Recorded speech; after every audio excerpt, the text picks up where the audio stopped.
Hindi cinema के महान villain Sadashiv Amrapurkar ने अपने अभिनय से बॉलीवुड में अलग पहचान बनाई और हमेशा अपने साथियों के लिए दिल बढ़ा रखा। लेकिन उनकी मौत के वक्त कई बड़े नामी सितारे उनके अंतिम संस्कार से गायब रहे। आज हम बात करेंगे इस बेहतरीन कलाकार की, जिनका सफर जितना शानदार था, अंत उतना ही पीड़ादायक। आइए जानते हैं। सदाशिव का जन्म 11 मई 1950 को महाराष्ट्र के अहमदनगर में हुआ था। उन्होंने अपने करियर में कई हिट फिल्मों में काम किया और दर्शकों के दिलों में अपनी अदाकारी का खास जादू बिखेरा। उनका असली नाम गणेश कुमार नरवणे था और परिवार में उन्हें तात्या के नाम से बुलाया जाता था। सदाशिव की अदाकारी की चर्चा केवल उनके विलेन के किरदारों तक ही सीमित नहीं रही। उन्होंने कॉमेडी और विभिन्न प्रकार के किरदारों को भी बखूबी निभाया। वो एक महाराष्ट्रियन ब्राह्मण परिवार में जन्मे थे। बचपन से ही उनका सपना था कि वो एक हीरो बनेंगे। साथ ही उन्होंने हमेशा अपने अंदर एक मददगार इंसान को भी जिंदा रखा।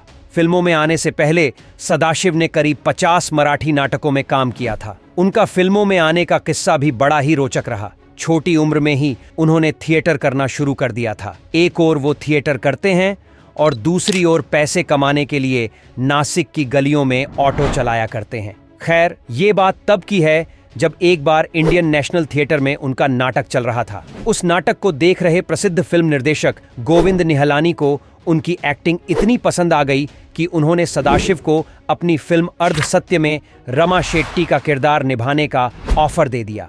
यह रोल एक दमदार विलेन का था और इसी फिल्म से उन्होंने बॉलीवुड में कदम रखा।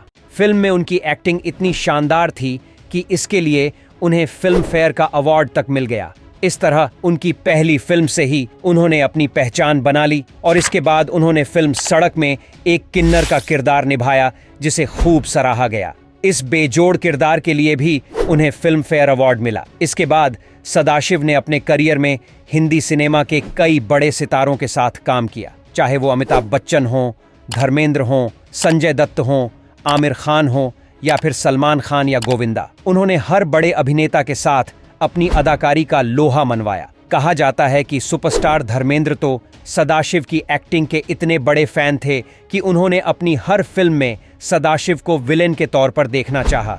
इस वजह से उन्होंने करीब 11 फिल्मों में सदाशिव के साथ काम किया। पूरे करियर की बात करें तो उन्होंने अपने पूरे करियर में हम साथ साथ हैं, आंखें, ऐलान ए जंग, फरिश्ते, कुली नंबर 1, इश्क, गुप्त हिडन ट्रुथ, मास्टर और बॉम्बे टॉकीज जैसी कई बड़ी फिल्मों में काम किया। लेकिन क्या आप जानते हैं कि इस महान अभिनेता की मौत कैसे हुई? सदाशिव अमरापुरकर को कम उम्र में ही फेफड़ों की गंभीर बीमारी हो गई थी। उन्हें सांस लेने में काफी परेशानी होने लगी। यही वजह थी कि उन्होंने सिनेमा से दूरी बना ली थी। उन्होंने कई बार इलाज के लिए अमेरिका का दौरा भी किया, लेकिन उनकी बीमारी लगातार बढ़ती गई।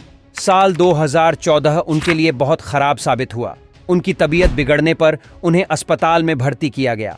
हालांकि वह कुछ समय बाद ही डिस्चार्ज हो गए, लेकिन अक्टूबर में उनके फेफड़ों में इन्फेक्शन हो गया। उनके इलाज के सभी प्रयासों के बावजूद 3 नवंबर 2014 को 64 साल की उम्र में उनका निधन हो गया। दुख की बात यह है कि उनकी अंतिम यात्रा में बॉलीवुड से बहुत कम अभिनेता शामिल हुए। इस घटना ने यह दिखा दिया कि कैसे एक व्यक्ति जो अपने जीवन में संघर्ष और समर्पण का प्रतीक था, वह अंतिम समय में भुला दिया गया।